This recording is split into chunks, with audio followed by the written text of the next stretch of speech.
Hello, everyone. I appreciate everybody waking up early and showing up for a 9 a.m. Conversation. I am Parul Mata. I'm with Microsoft Azure Cosmos DB, and super excited about the product and super excited to share it with you. Before I get into the whole what we do with compliance and security and GDPR, my question is out to you. What does a secure database mean to you? What do you look for? Anyone?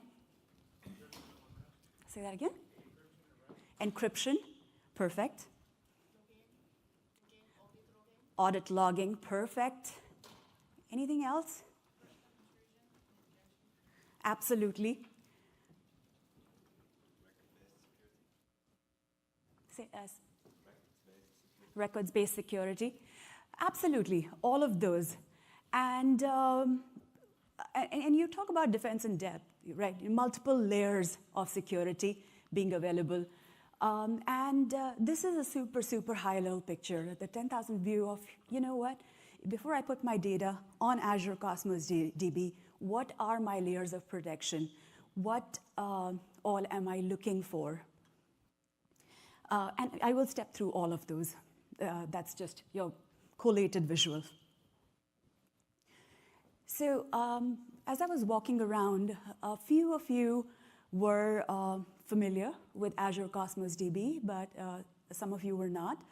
And there's a lot of information that you look at that statement. That's the one-line description of our product. You know, we're saying it's a fully managed, globally distributed service built to guarantee extremely low latency, massive scale for modern apps. Lot of information in that that statement. Let's unpack that. If you've attended any Cosmos DB session, you've definitely seen this visual. I want to spend a couple of minutes talking through this visual before we kind of go further into the security. When we talk about Azure Cosmos DB, the first word there is Azure. It does run on Azure, which means you have the power of Azure behind you, which means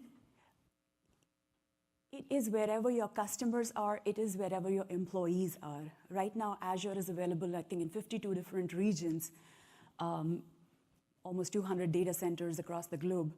And with literally 2 clicks on the Azure portal, you can replicate your data out to any of these locations. You have elastic scale-out of storage and throughput. You only pay for what you need. So as you hammer data into Cosmos DB, storage is cheap. You only pay for the storage you're actually using. You're only limited by the scale of Azure. So if you want to put in, 10 GB of data or 10 petabytes of data, it's all good. It lets you do that. Similarly, if you are a retailer heading to a Black Friday and you need to land your own hardware, what do you end up with? You end up buying enough clusters to support a Black Friday. If you're a gamer trying to launch a new game, you end up buying enough clusters to support the traffic on day one, right? Because the traffic pattern's different. Retailer scales up. If you're an IoT scenario, as you sell more cars, your throughput increases. Or as you deploy more sensors at your gas station, your throughput increases, and you have data ingestion at very high rate. As I was just saying, it doesn't matter how much you like to shop online or how much you like to tweet online, you're never going to generate data at the rate of a sensor. Similarly, when you talk about IoT scenarios, it's easier to change software rather than hardware. So once you deploy your sensor, when you deploy another upgrade sensor at a different location, you have different kinds of data coming in. And so you need a solution that can handle different kinds of incoming data and be able to make them coexist, co-located. And Cosmos DB is a NoSQL solution that just does that. It is schema agnostic. It does not enforce a schema. Firmly believe not all data is born in rows and columns. And so that's the approach we go with there. 5 well-defined consistency models. We looked at almost 50 years of research there. And we realized that, yes, every database out there offers the 2 consistency models, the strong and the eventual, but that's not what our developers and our companies need. They need something in between. You're trading off on performance versus consistency, right? If you say I have strong consistency, every time I make a change, everybody across the globe is now waiting for my change to be replicated out. That's my strong consistency. If I have eventual consistency, I say, hey, this data will sync up sooner or later, but go ahead, give everybody access to the data they need. So a lot of times there, what you have is data is out of sync.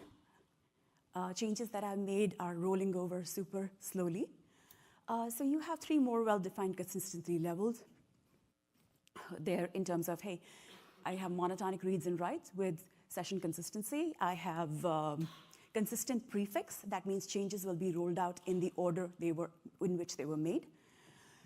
So with that, you have that flexibility, and your developers do not need to do the work. It's just they're out of the box. And the last one there is comprehensive SLAs. So every time you come across products in the market, they talk about, I am at 3 nines, 4 nines, 5 nines. What does that mean? That my service is up and running 99.9 or 99 or 0.999% of the times, which is great. That means all it says is my server is up and running. But does that map to your customers and your employees having access to the data as quickly as they need it? It does not. So with Cosmos DB, when we say we have comprehensive SLA, what we're saying is we guarantee under 10 millisecond read and under 10 millisecond write at the 99th percentile. So that's the long end of the pole. In most cases, your reads and writes will average about 5 milliseconds. Our under 10 millisecond writes just got announced here at Ignite day before yesterday with the launch of our multi-master support. So not only do we have the ability to have a single write region and replicate data out to like 50 read regions. Now all of them can be read and write regions, bringing up your availability, data redundancy, and of course your speed. Quickly to touch on the rest of that. This is the place you come to with all kinds of data. So when we started out, actually this product came around when Satya had moved from the Bing world to CNE. At the time it was CNE, where Scott Gu is now the lead. And he was definitely looking for something that's a scale-out architecture, where we are not bound by the ability to just, what do we typically do in an on-prem solution? We buy the biggest, beefiest machine, and when that gets full, we buy another biggest, beefiest machine, but now we are managing traffic. And that traffic management falls on you as the person that's deploying this. And yet you hit a wall. There's only so many big, beefy machines you can line up through Traffic Manager before you will hit some kind of a wall. This is a completely scale-out architecture. We literally look in the morning and say, hey, we need 5 more clusters put down in that region. Build it out, it just works. You access your data through a single URL, right? So if you have your data deployed in Australia, for example, and the data center gets wiped out, what happens?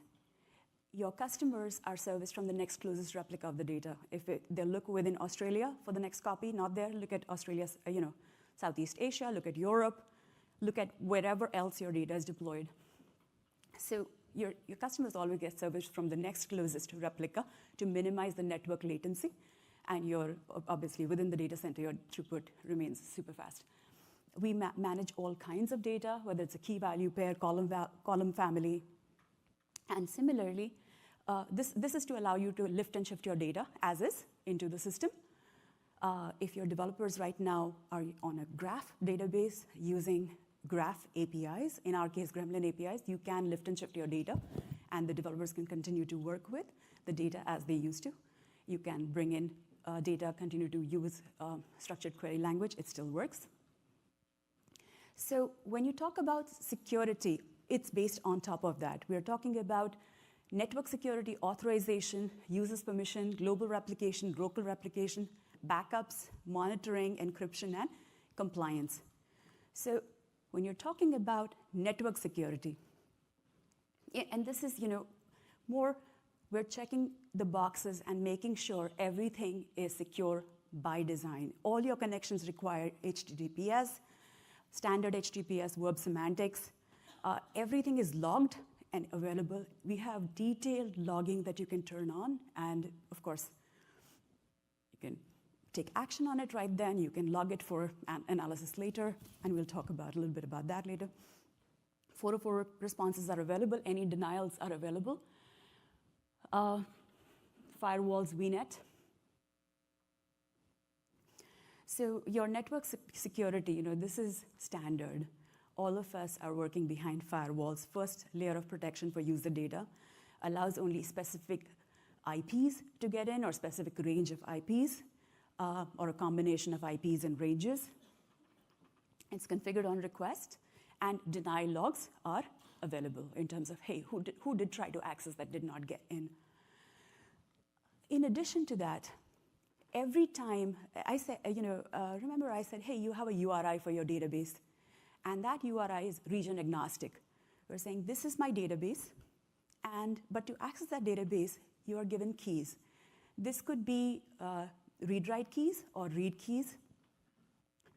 Your master keys are the keys that allow you all kinds of access. Whether you want to add users, whether you want to add databases, all of that, your data plane, control plane actions require your master keys. You have read-only keys. Obviously, now this person that has the read-only keys can read all your data. So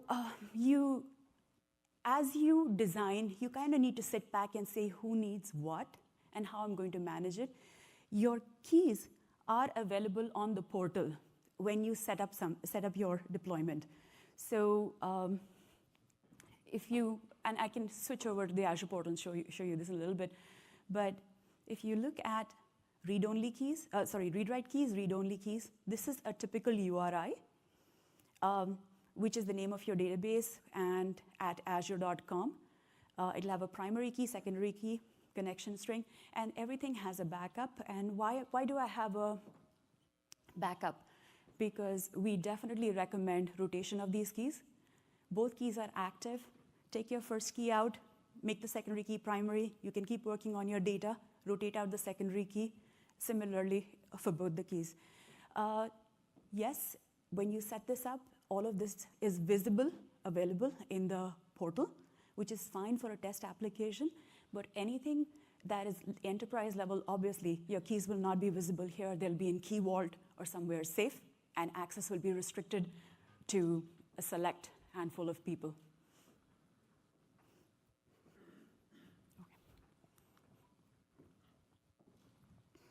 And authorization, best practice obviously is to regenerate, rotate your keys. This is a little bit about what I talked about. Navigate to the Azure portal, retrieve your keys, replace current primary key with secondary key, rotate the primary key. And rotating the key literally is this button here. It'll drop the original one, generate a new one.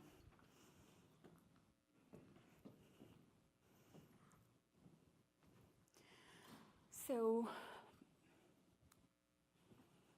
this is our resource model under Cosmos DB, where you have your Azure Cosmos DB account, under which you have a database, under which you have collections, under which you have documents, and this is for the SQL API. And here, database is called, the a group of documents is called a collection. Otherwise, we just refer to this level as container. If it's holding different Mongo elements or different graph elements, then it pans. Any changes that you make at this level, at the account level, whether you're working with keys, whether you're working with user permissions, we're talking as control plane applications, and anything below that is data plane operations. We obviously have the availability to fine-tune data access by who you are, by identity management or role-based access control. In simple terms, just like most other databases, you have the ability to assign roles and privileges to a user, whether they have admin rights, whether they have read-only rights, whether they have read-write rights.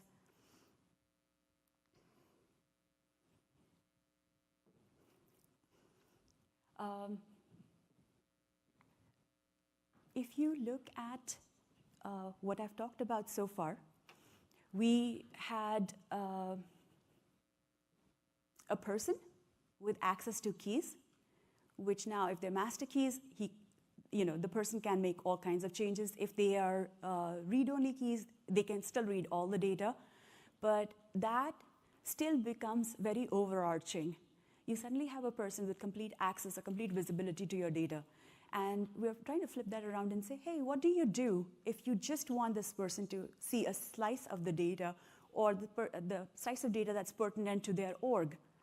And in that scenario, you're looking at resource token, where you do need your master keys to generate resource tokens, but there you're saying, I'm only assigning rights and privileges for a section of my data. Be very specific and granular about the need to know.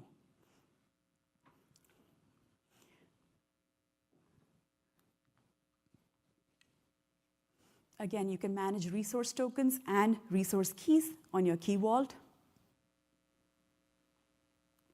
Here's an example of specific people access to having access to your data and your identity management. You have somebody with contributor, somebody is owner, and such.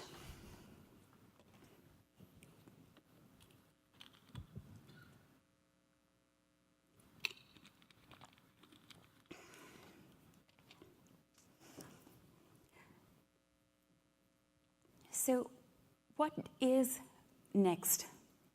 One of the things that you get out of the box is the ability to replicate your data to any part of the world. If you are deployed in East US and West US, for example, two different coasts, and one data center goes down, what happens? The second data center picks up. Literally, it's automatic failover. This is the only database where you can actually test the automatic failover by dropping a region altogether. You can literally go to the portal, drop a region, and you will see that your customers are still serviced from the next closest replica of this data. In addition to global replication, every piece of data that comes in to Cosmos DB is replicated and indexed by default. So every piece of data coming in, there are 4 copies of that data. And again, data redundancy built in from the ground up. Any corruption, anything goes on, you have 3 more valid replicas, and the 4th one gets regenerated automatically.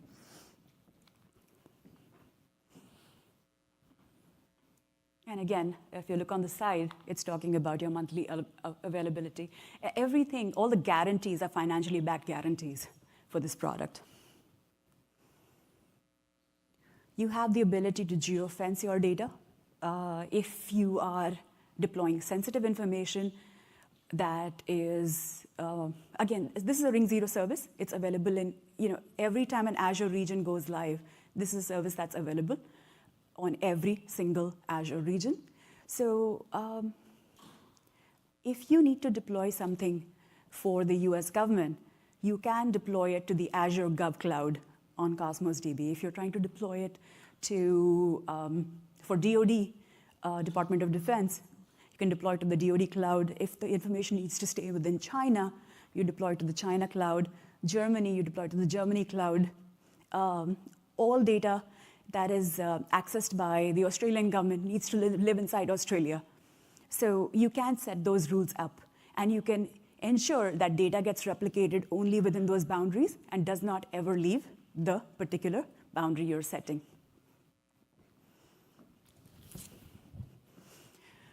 In addition to the 4 local replicas and the global backup, global replication strategy, we have backups. This is default out of the box. We take a backup of your entire data every 4 hours, and we keep 2 of these backups at all point. And of course, we'll work with you to understand what your needs are, if you need more frequent backups or you need to retain the backups for longer. If you go ahead and drop your database altogether, we will save, and we get this a lot, at least once or twice a month. Somebody will reach out and say, yikes, I dropped my database by accident. And or I dropped some collection by accident. So we are on point. They'll open a support ticket. It usually comes in as a Sev 2, and our team will absolutely help get this data back. In accordance with GDPR laws, we do not retain this data for any longer than the 30-day boundary that's been set by GDPR. It used to be 90 days previously, but now it's kind of shortened to global legal standards. And so your backup is there as another level of data availability. This is again something somebody brought up in terms of monitoring. Who likes the visual? So monitoring for attacks. Cosmos DB offers multiple ways to monitor your data. You have audit logging, you have Azure monitoring, and you have Azure metrics. Ability to monitor your account access, pull logs whenever you need them, review all the denials, and of course, any custom log requests you have. So we log everything that comes in, right? Which we need to for our purposes to make sure that, hey, if somebody drops a database, we at least know that the command came from your end, or here's the activity ID, here's the timestamp. But we maintain it for a very limited time. As you can imagine, these logs are extensive. So we work with you to understand what you need. You have the ability to store all these logs as they come in. You have the ability to store only the time frame that you want. Another feature that applies to all data in Cosmos DB is you can set the time to live for pretty much anything. If you're storing data and you only want to store it for 3 days, 3 months, 3 years, you can set that up front, and we guarantee it'll be gone at the end of your time frame for any piece of data. So again, here again, you can specify, yes, I need to retain detailed logging for how long I want to keep it, again, out of the box. Operations on the database, including CRUD operations, all of that is tracked. Again, a visual for the same thing. You can pipe it to Azure Analytics, Event Hub, or Azure Storage. You have audit logging, where you can configure your views to log for Cosmos DB account level changes, who's accessing your keys, why are they making changes to the keys, and log in to track your IP addresses, timestamps, etc.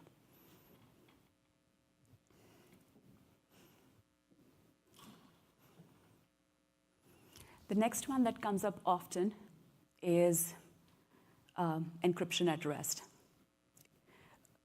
Is my data encrypted? Is my data encrypted at rest? Is it encrypted on wire? And the answer to both is yes. All data in Cosmos DB is encrypted by default. This is not something you need to turn on or do anything with. It just is. All data is indexed, all data is replicated, all data is encrypted. Does that impact your SLA? It does not. Does it impact your bill? It does not. It just is. In terms of compliance, we have an extensive list of compliance certificates. And as you can imagine, this grows every month. So if you just go to the Microsoft Trust Center online, you will always have the access to the latest data of any Microsoft product, any Azure product, what their current certification levels are, what certifications are available. The typical ones, right now I get questioned on is obviously the big ones. HIPAA, are we HIPAA compliant? Are we FedRAMP compliant? And are we GDPR compliant? That's the three ones that come up all the time. So super quick visual of where we are. We are available pretty much wherever Azure is available, including your public cloud, Gov Cloud, DoD Cloud, and regional clouds. All of these places, all these replicas of your data will have your security baked in. Will have out-of-the-box encryption, out-of-the-box VNET access. I think I skipped that one. I think it was at Ready or Build earlier this year. We announced full VNET compliance. In addition to your firewall, in addition to network security groups, you have the VNET available for your access. Any questions so far? Yes? For the encryption of REST, do you support customer-managed keys? That's the favorite question. You're asking for the bring your own key. It's on the roadmap. We don't have it yet. And often, what we've also seen is a lot of times people will ask for it, and then the overhead of managing those keys for every deployment across the globe, it just adds up to be a lot of overhead. And it comes back to Azure, because Azure has pretty strong policies around key rotation, key management, key storage. So at this point, no, but yes, it's on the roadmap. Yes? You said it was mentioned that it's a good practice to give the appropriate key level. There's like read-write keys and there's read keys. Now, looking on that screen, it seems like the read-write keys can also do things like drop collections, add collections. Is that true? Yes. Okay, is there a pure read-write document type key? That would be ideal. You can work with resource tokens to ensure you're only generating a token that omits the delete altogether. Okay. I think that's what you're trying to do, right? Is curtail. You're only saying, hey, we only want to allow inserts and updates, but no dropping. Exactly. Correct. Okay, thank you. Yes. Yes. Yes, it is encrypted on wire. The question was, is it encrypted on wire? Yes. Yes.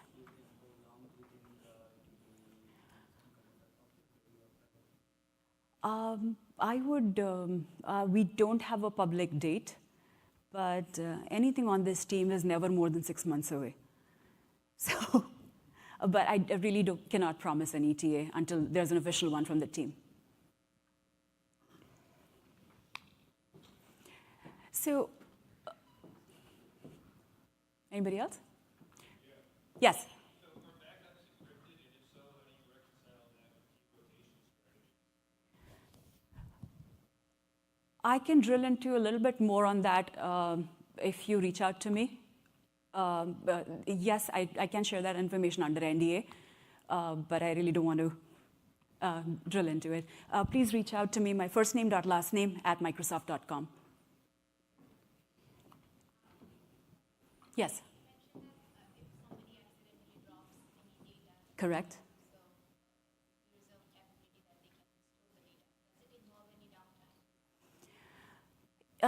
Depends.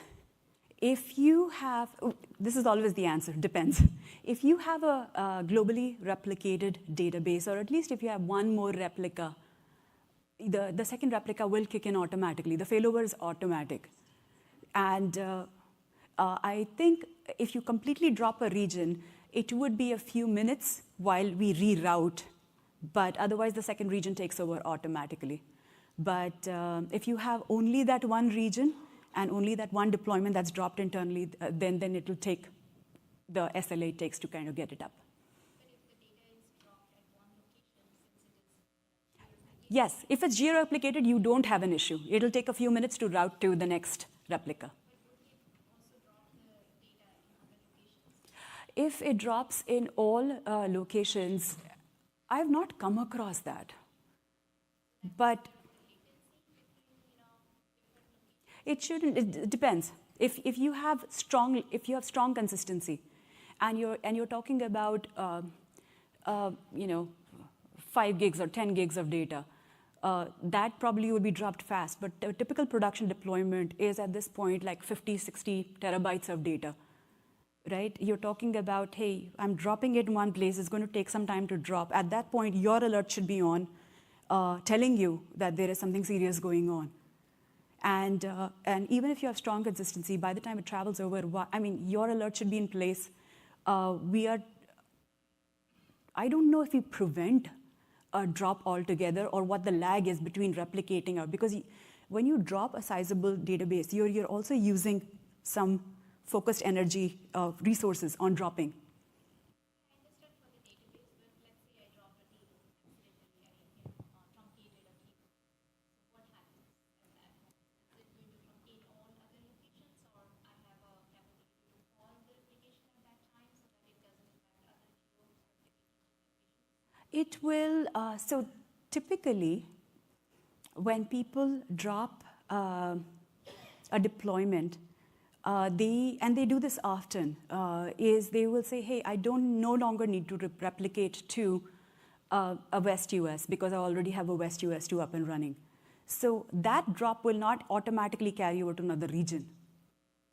If it's going to be generally more granular, if you're saying, hey, I no longer need this collection, it's super smaller collection of data, that is different. A regional drop will never carry over. That has to be mindful. You have to go down and say, drop this, drop this, drop this, drop this. And it'll be queued up for dropping. Yes, that. Okay, so moving on to our newest, shiniest compliance that everybody's asking about. It's GDPR. General Data Protection Regulation. It's been mandated by Europe. What is GDPR? It's coming to us from Europe, includes basically any PII, any personally identifiable information should not be available or should not be retained by the systems post a certain time frame. What is defined as PII? Anything I can use to find you. Your name, account number, email address. So, what is the impact of not being GDPR compliant? Fines for non-compliance, impact for all companies that are located not just in Europe, but outside of Europe. And obviously, your implementation enforcement started May 25th. All Azure services are in compliance. And from Microsoft Legal, definitely it sets a new higher bar for data security. But also at the same time, the second phrase is important. Microsoft's here to help all customers around the world. And as with any compliance, it's a partnership. You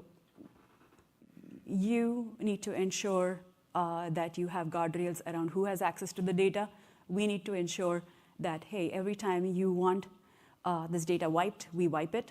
Every time certain action is performed, it is requested, it gets performed.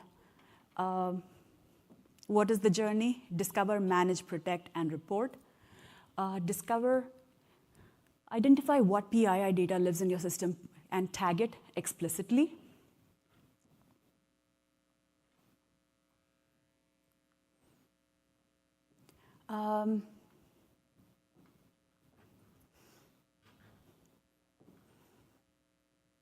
Manage your data.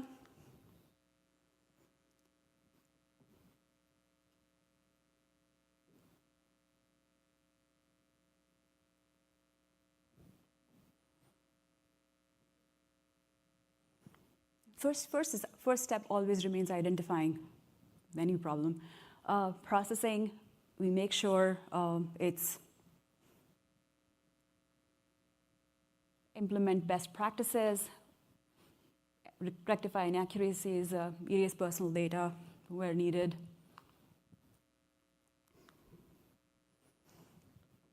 And protect. Data protection and privacy by design and by default. Protect it by from DDoS attacks. Make sure you have IP firewalls, authentication authorization in place. You have VNET access where needed. You have geofencing. All of that kind of plays into it. Report out what data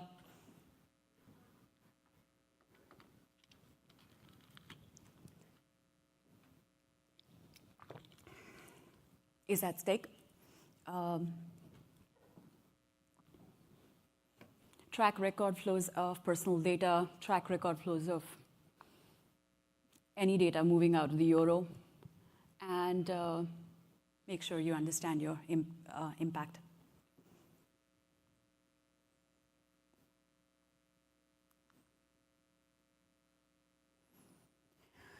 So we're back on the Azure slide. What does Azure bring out of the box? Your unified security management, advanced threat protection, the ability to monitor your data, you monitor your security on-premise, your cloud workloads, ensure your compliance standards are met, ensure your security standards are met, leverage advanced analytics, leverage threat protection, benefits you get out of the box being on Azure, your DDoS protection, all of that just happens where you're doing nothing else out of the box. And if this whole suite you need something in addition to that, we can definitely work with you to understand what it is. We do prioritize work on our team based on what customers need. So if you see something else that you need that's not there, please reach out, and we'll definitely partner with you in making sure it happens.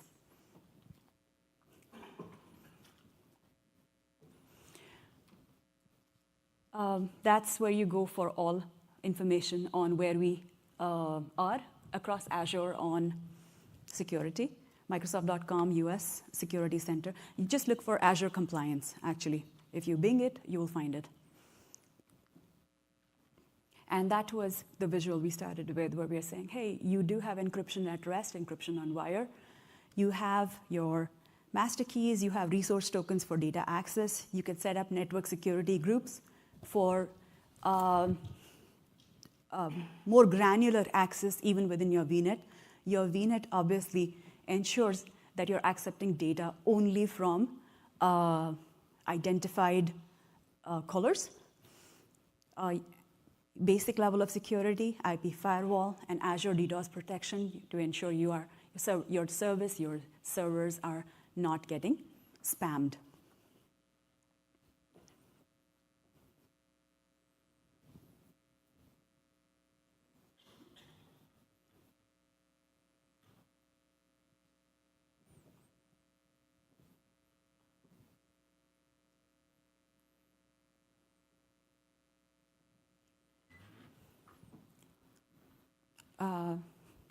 Any other questions? Yes?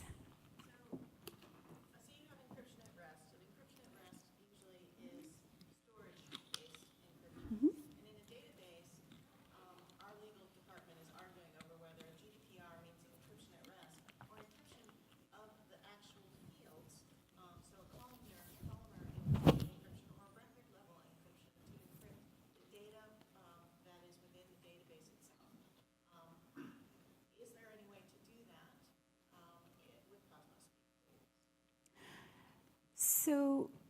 For example, SQL has always encrypt, where you can encrypt different fields.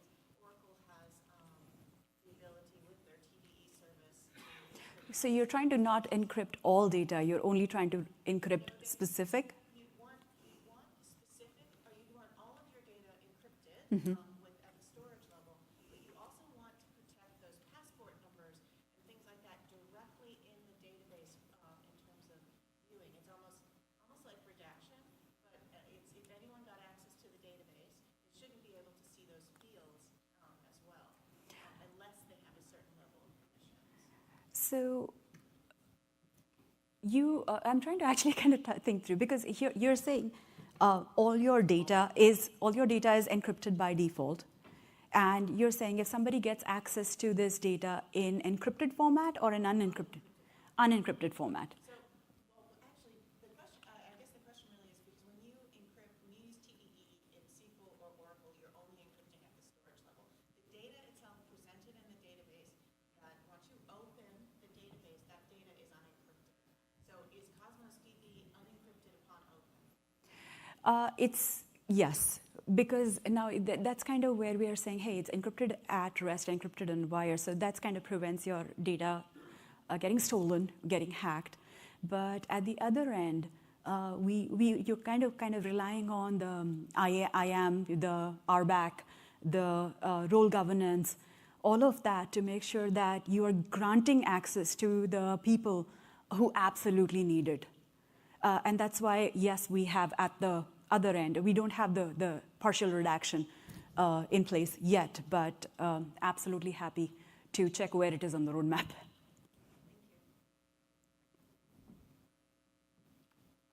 Somebody else said something.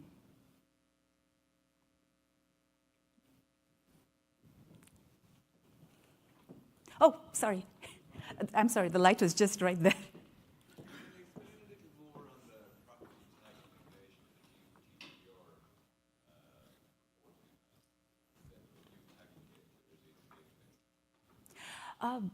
Basically, if you do have PII information, and I'm thinking more along the lines of XML. I think I had an example, so let me find that. It's just like we put comments in code. We're saying, hey, let's tag every piece of information that is PII. So next time, if you're making a security pass to see what data is getting stored or what data is getting replicated, if this data is getting passed back and forth, you can interrupt it in stream. Also, you can make sure that you set time to live for any PII data that's short. You can make sure that it's not crossing geographical boundaries. So the other example I tied back to is at Microsoft, for example.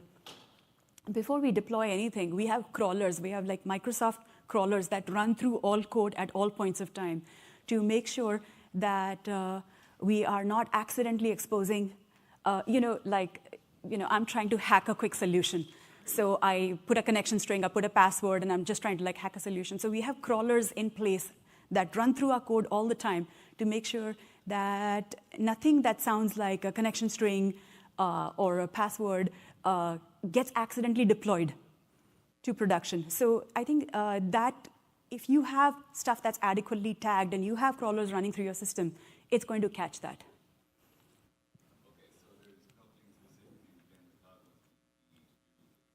No, we will just enable it. We will just enable, because for us to tag your data would mean that we are trying to understand your data, which we really don't need to. We don't really need to know what you're storing.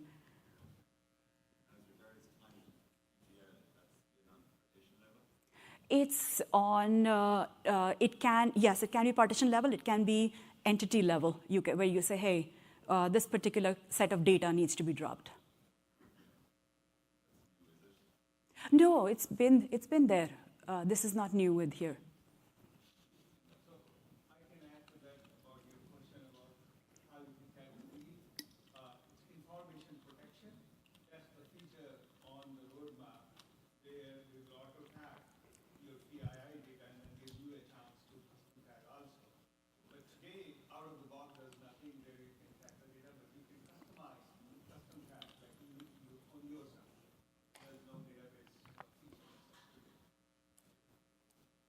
And that's Rafat. He's also on the team.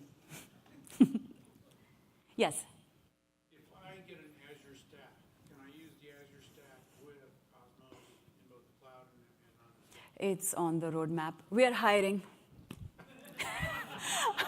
We just need more people. Yes, it's on the roadmap, and yes, we do have a list of customers waiting for the Azure stack. I think that's going to be the next push post-Ignite. This semester push was GAing multi-master, GAing Cassandra APIs, so we had a handsful with that. I think I'm out of time. Please feel free to reach out to me, first name, last name @microsoft.com, or reach out to our whole team at askcosmosdb@microsoft.com if you have further questions or need more information. Thank you so much.